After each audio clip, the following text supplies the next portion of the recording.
Misadventures of Sherlock Holmes, a 10-part parody on the characters of Sir Arthur Conan Doyle, begins this edition of Usually Whimsical, the Joe Bevilacqua Radio Theater Collection. And I'm Joe Bevilacqua, your host and producer for this series. Now, the Misadventures of Sherlock Holmes actually began as a script written by the cartoon voice legend Daws Butler. It was entitled Sherlock Holmes in Trouble, from which sprang this entire series. But now, let me turn the program over to my new co-host for this series, the true creator of Sherlock Holmes, direct via satellite from his home at 221B Baker Street, London. Here is Dr. John H. Watson, M.D. In previous narratives on Sherlock Holmes, I've always been able to quote directly from the very full note which I put from my nimble hand so many years ago. Now, however, I find it necessary to abandon this method and trust my recollections, because I just now spilt a cup of Earl Grey all over my diary. The pages are wet, the ink is running. But I shall attempt to decipher the muddle with the express purpose of rectifying a few minor inaccuracies concerning my dear colleague's life and career. In the event that you have not yet surmised, I am Dr. John H. Watson. Though I am not quite an antiquated fossil, I do grudgingly accept the fact that I am nearing my twilight years. It is this reluctant realization which compels me to come clean, as Inspector Lestrade might have said. I don't know if he ever did say it, but he might have. At any rate, or any other trite phrase which would act as an alleyway to the cobblestone road of my continuity, several of the most illustrious cases I chronicled were heightened for dramatic effect. For one thing, the 5 orange pips were merely what Holmes spat out when eating an orange. He always made such a mess. The blue carbuncle was really the blue carbuckle, which Holmes wore for safety reasons when riding in a hansom cab. The speckled band played every Sunday in Hyde Park, and the sign of the 4 was really the sign on the corner of Wimpole Street. Now, at a time when sales are up in the bookstalls, I have decided to take these wet-running, tea-stained pages and find the few fragments which remain intact. These extracts from the latter will carry me to those moments which are indelibly fixed in every detail upon my memory. I must admit to reusing that last line. It was first used in The Hound of the Baskervilles, Chapter 10. I always liked that phrase. Indelibly fixed, etc. But no matter. Baskerville was fiction. What follows is a true story. Besides, I can't sue myself for stealing a line I wrote. Or can I? No, anyway. Long before a study in scarlet, which incidentally was merely a study in lavender, our very first adventure came to pass. It was in January of 1882 that I first encountered that strange and almost reclusive bohemian I came to know as Mr. Sherlock Holmes. He was living on Baker Street. Not in a flat on Baker Street. Holmes was living on the street itself with the rest of the Baker Street irregulars. At 28, he was the oldest living street urchin. On the morning after I took Holmes into my lodgings at 221B Baker Street, London, we had the mystery of the creepy hack writer. I was seated, gazing through the foggy glass of the bow window, as my companion was engaged in indoor pistol practice. Good doctor, come quickly. Is it important, Holmes? Why do you ask? Because my torso is in a complete and utter state of repose. Therefore, only an event of the gravest importance would compel me to alter my present pleasurable position and through some form of ambulation respond to your solicitation to come quickly. That's very, very true. I am properly impressed. Thank you. What does it mean? I'm not budging. But I have just shot Jack the Ripper. He's just shot an oil lamp. Yes, but it could easily have been Jack the Ripper. I had been following him for months and was very nearly on the brink of nabbing him when you kidnapped me. You asked to stay here, Holmes, and you may leave now if you wish. Oh, no, I was simply trying to explain that I fired at the lamp for practice, so that I shall be ready for that glorious day when I am face to face with a sadistic slasher. I must bring him in, so that every floozy can flooze, every strumpet can strump, without fear of Jack the Ripper and his baneful blade. Quite noble of you.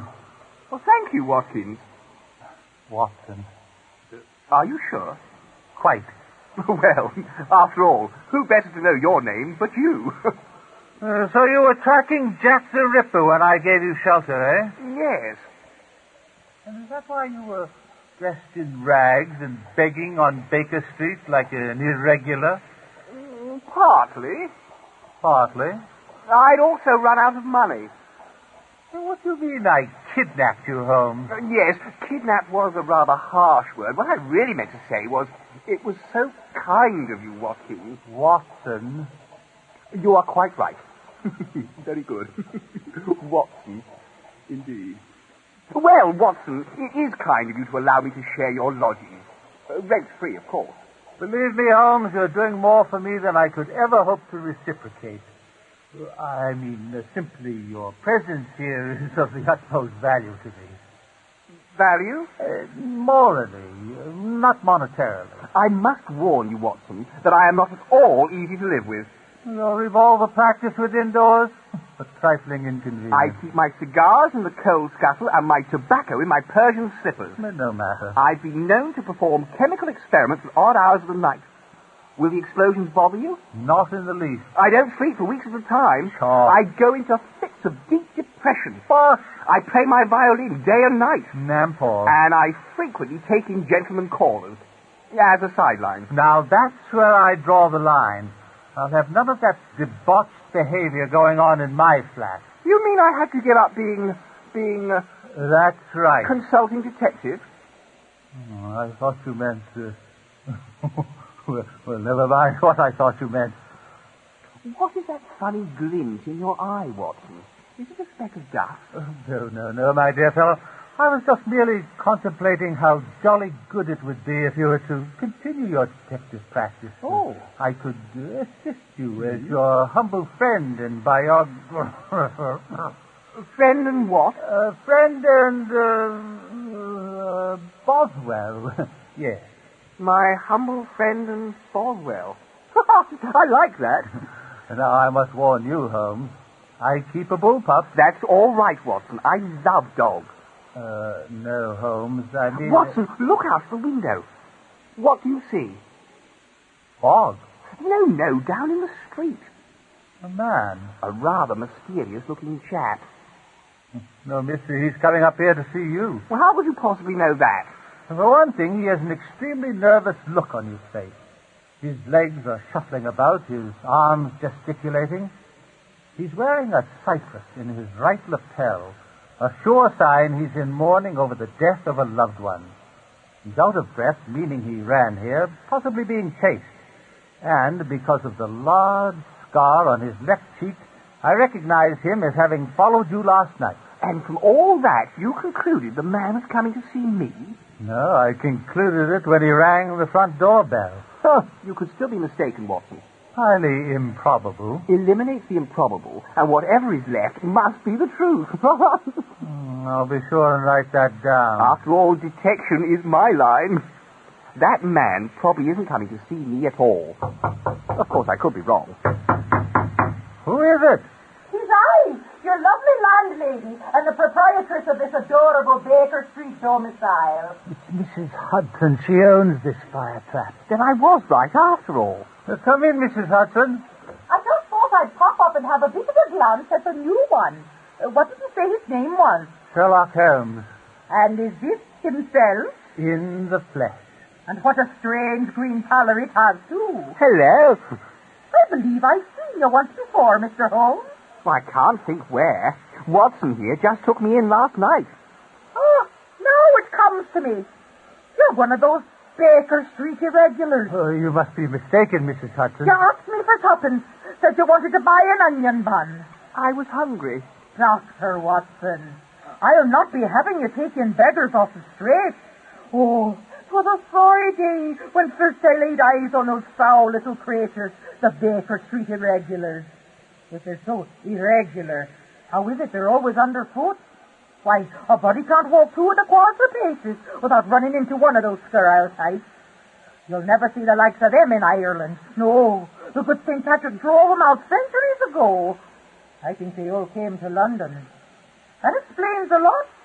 Baker Street was once a finely spun bit of lace, and its inhabitants, the many threads which made up its ornamental texture, that gossamery, ethereal mesh, which could only have been woven by the enchanted hands of the fairies themselves.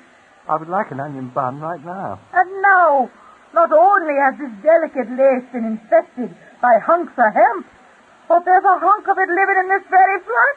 Mrs. Hudson, Sherlock Holmes is a part-time detective. When you saw him out of doors, he was tracking a suspect, incognito. Oh, not only that, I was dressed as someone else. Detective, eh? Yes, I've been tracking Jack the Ripper for months. But alas, the notorious fiend remains one of my unsolved cases. Oh, I nearly captured him once, while dressed as a harlot. I lured Jack into a dark courtyard. Inspector Lestrade at Scotland Yard was at hand. Old Jack was just about to fall into my clever trap when suddenly an oil lamp was placed in the window of the nearest brothel. The light shone directly on my person. Jack the Ripper absconded without a trace. What went awry? Well, as Lestrade pointed out later to me, I should have shaved my legs before wearing a dress. Oh, I almost forgot. There's a second reason I came up here this morning. I don't remember there being a first reason. There are a few house rules I want to be laying out for you, Mr. Holmes. Tea is at 4, dinner at 7. I'll bring up your mail every day. There's to be no drinking, smoking, singing, music playing, or drug taking. That leaves everything out except breathing. Wait, she hasn't finished yet. There'll be no wearing of dresses. Well, that leaves out half my wardrobe. I mean my disguises. Quiet, Holmes. And there'll be no women visitors after hours. Of course, from the looks of you, that won't be a problem. Holmes will follow all your rules, Mrs. Hudson. I shall make quite sure of that. Thank you, Dr. Watson. Oh, I almost forgot. There's a third reason I came up here this morning. I'm not going to say anything. You've got a crepey-looking gentleman waiting downstairs to see you, Mr. Holmes. Aha, you see, Holmes, you are wrong after all. I'll send him up. Here, you stranger, get on up here! I don't understand it.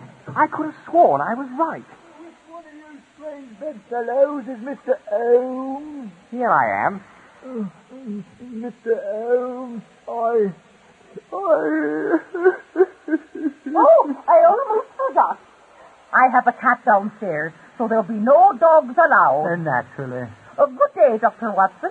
Good day, Mr. Holmes. Good day. Here, you, stranger, you may start crying again. much obliged, Mum. Watson, does she know you keep a bull pup? Just a little bit. Mr. Holmes, Isn't it about time for Mrs. Hudson to barge in again?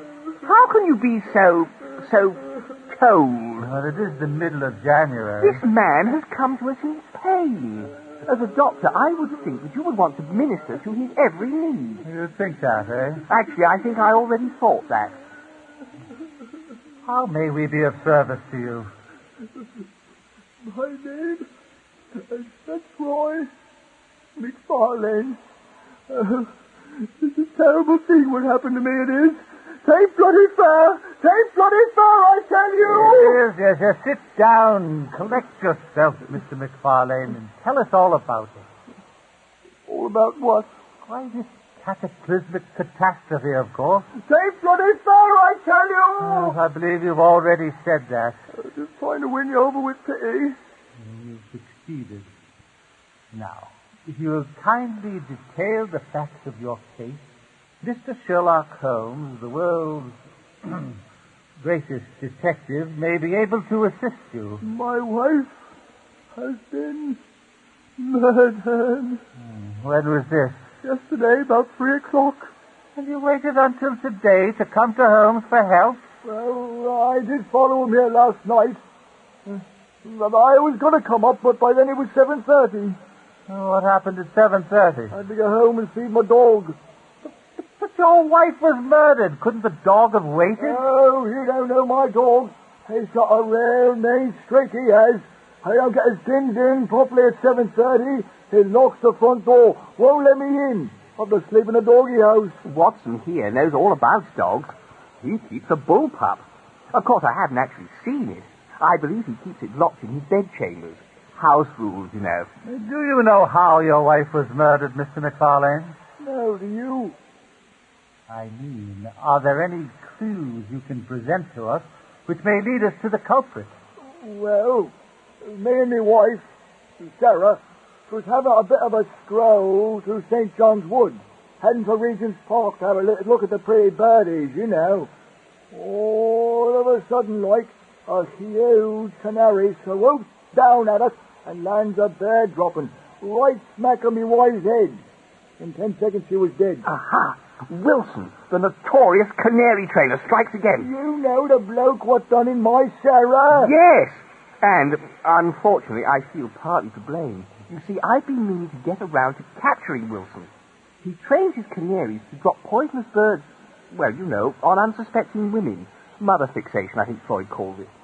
I've just been so busy tracking Jack the Ripper. I don't care a brass farthing about old Jack the what's-his-name. My Sarah's been murdered on account of you. Holmes will be glad to compensate you for your loss, Mr. McFarlane. I will not, Watson. Of course you will, Holmes. I won't. You will. I won't, because this man is an imposter. My dear fellow, ridiculous. No. He's quite right, Dr. Watson. I am not Fitzroy McFarlane, but Herbert Winston Newcastle, London Town tobacconist. Mr. Newcastle is here to try to sell me some pipes and tobacco. Isn't that correct, Mr. Newcastle? Call me Herb. Yes, it's true. Pretty sneaky way of getting in to see you, eh, Mr. Holmes? Well, I don't know about that. Amazing. Then there was no murder. But how did you know he was an imposter? Simple. When we saw him down on the curb, his scar was on the right cheek. When he came up to our flat, it was on his left cheek. But Holmes, that scar was always on his left cheek. That's right, the left cheek. I know, I put it there myself. Oh, my mistake. But I was still correct. He is an imposter. I'll give you that. But how did you know he was a tobacconist? There's a pipe salesman manual jutting out of his pocket. Yes, I do sell pipes. Well, actually, I haven't sold any yet. It's the first day in the job. Would you care to see my card, Dr. Watson? Quite. Here you are, then. You're right, Holmes. The tobacconist he is. Well, allow me to see the card, Watson. Oh, no need to trouble yourself with such details, my dear chap. I'll just keep it for future reference.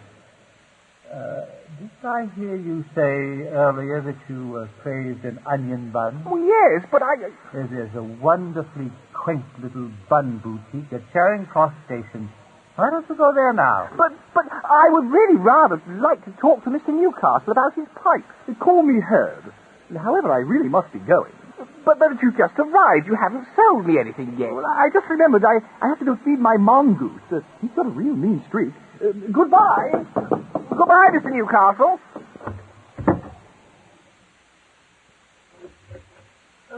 Mr. Holmes, Yes? call me Herb. How very odd. Very odd indeed. Probably changed his mind. What he has is in such disrepair. Come in.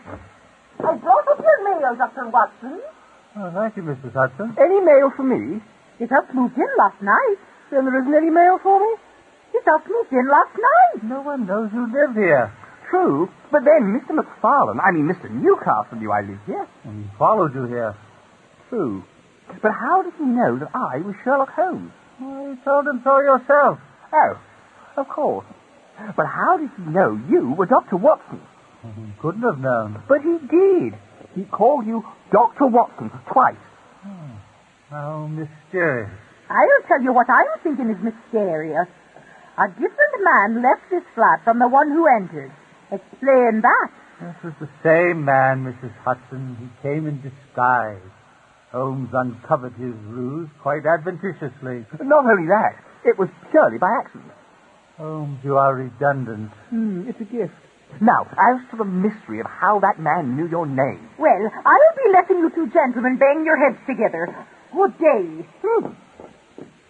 Well, I guess there's nothing left to do but head over to Charing Cross for my onion bun. No need to rush back. Ta-da, Watson.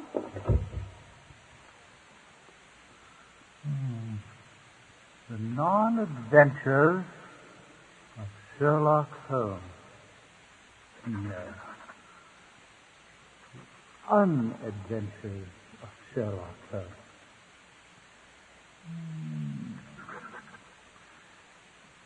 The honest and true adventures of Sherlock Holmes. Never.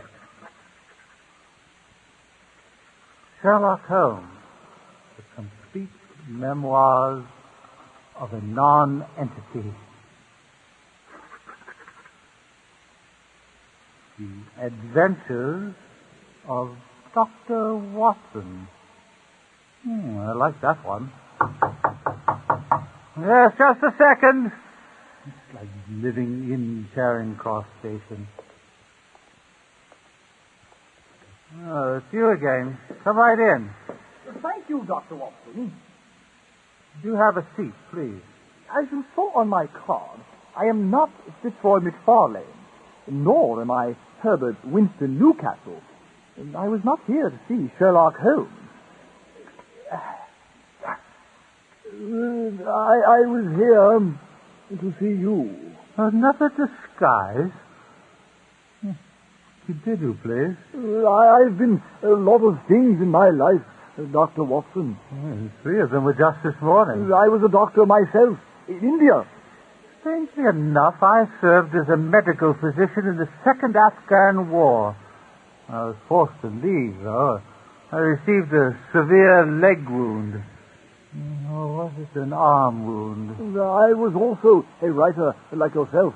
Only not a very good one, and I'd be the first to admit that. In fact, I just did. A hack writer is what I think they call me.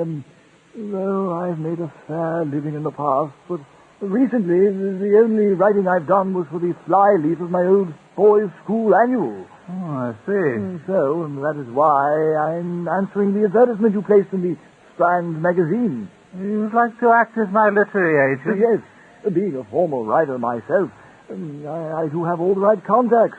You think you can get my stories printed in the Strand? Oh, as easy as bumblebees and dish towels. Is that a yes? As true as grasshoppers and baby booties. Oh. Well, then, I believe we have a deal, Mr. I've forgotten your real name. You were so Betty, actually. The name on your card? Doyle. Arthur Conan Doyle. Oh, Mr. Doyle, do you really think we can mold a hero out of this Sherlock Holmes cat? Oh, I do indeed. Indeed I do. That's why I'm here after all. Of course, we will have to stretch the truth a bit. We'll have to bend it out of shape. In the name of dramatic effect. Not to mention fame and fortune. Oh, you can mention it. I just did. The Adventures of Sherlock Holmes. Yes, that's it. Now, Doctor, and as to the details, you'll begin writing as soon as possible. The stories will have my name on them, Basil Doyle, that are printed from the reminiscences of John A. Watson.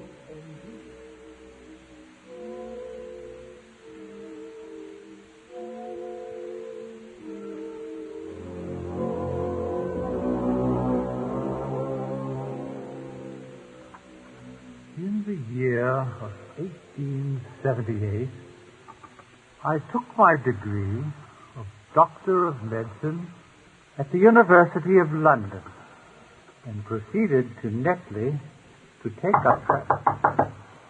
Come in. Dr. Watson, did you know yet another fellow left your flat? He looked completely different from the other two. That is, the one who entered but never left, and the one who left but never entered. Or was it the other way around? That's quite right, Mrs. Hudson. But, Doctor, I have returned. Fairly obvious, Holmes. Hello, Mrs. Hudson. You know, Watson, old fellow, I detect a hint of hostility on her part. Oh, never mind, Mrs. Hudson. Her humph is worse than her bite. Speaking of bites, after what can only be described as a fairly good onion bun, I took the liberty of picking up a tin of Mother Malone's mongrel meal. The only mongrel meal that's mashed. Dog food. Yes, and it's quite good. Well, I couldn't resist it. I was getting a bit hungry on my journey home. Ugh. But don't worry, there's plenty left for the bullpup. Unless, of course, you'd like to try some yourself. Delicious. Holmes, I don't have a dog. But you told me you keep a bullpup. That's exactly what you said. I keep a bullpup. To keep a bullpup is an old Anglo-Indian expression meaning to go into fits of quick temper. And if you don't leave me alone, I'm going to cut off your ears and bronze them for bookends. Well, it's just as well that you don't have a dog. Why? Now I can finish the tin. Are you sure you don't want some? What is that strange expression on your face, Watson? Are you keeping a bullpup now? No, my dear fellow. I was merely remembering what shrewd perception you showed in uncovering that imposter earlier today. Mm-hmm. I would never have guessed he was a shag salesman. Marvelous. Yes.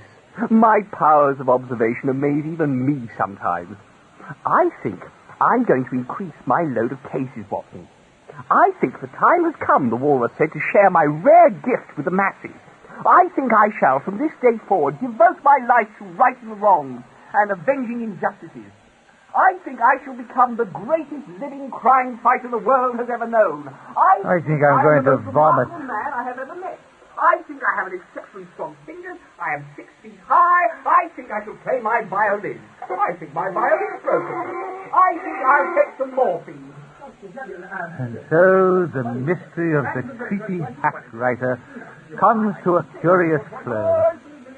Life with Holmes was to become curiouser and curiouser, with his severe drug mania eventually threatening to check his less than remarkable career.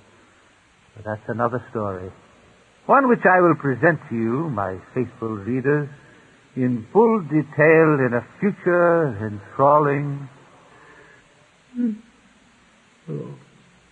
installment of The Misadventures of Sherlock Holmes.